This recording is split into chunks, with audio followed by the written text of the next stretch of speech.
salaamaaleykum mbokk yi kii mooy Bachirou defe naa miin ngeen ko ci TikTok beeg réseaux sociaux yi muy am taxawaay bu am solo bu mu am ci alxuraan ci ndaw ñeeg mag ñëpp ñi mokkal alxuraan moom nag yàlla daf ko dimbali mu am visibilité boo xam ne daf koo bëgg a jariñe daal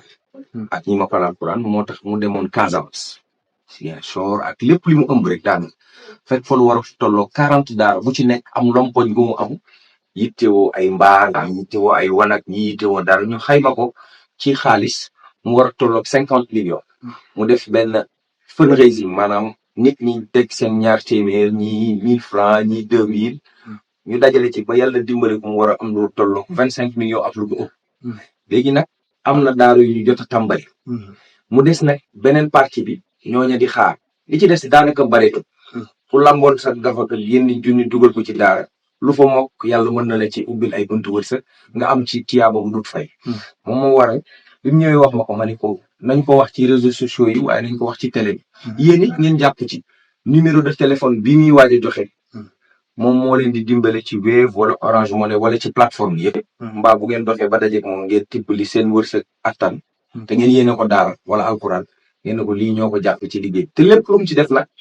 dina ko filmer nii ñu ñëwee ci yéen laaj leen wan leen li ñu ci jot a def ñu ngi lay sant bu baax di la gërëm di la ñaanal yàlla li ngay yéene ci daara ak alquran yàlla jàppale ci donc fundraising la levée de fonds la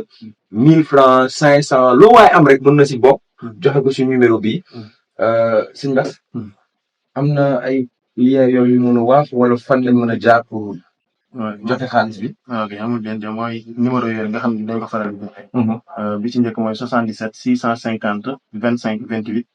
pour ñu nekk bitim réew bi ci nekk mooy Bachirou Gueye am na beneen tamit 77 233 17 17 parce que day place bi boobu moom Assane Fall moo ci nekk. macha allah ok jërë ngeen. ñu ngi leen di sant bu baax di leen gërëm. bu leen tay boo amee téeméer wala 100 francs wala n'hésitez pas loo ci def rek dafa mel ni da ngaa bëgg.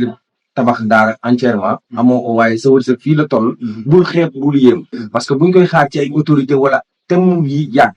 te suñu dërëm yéen suñu ñaar dërëm yi mën naa déplacer sax ay montagne waxuma la tabaxal ay ndongo daara mbaar faites-le et yàlla bindal leen ci tuyaabu bu dul jeex merci d'avoir regardé cette vidéo et partagé. jërëjëf.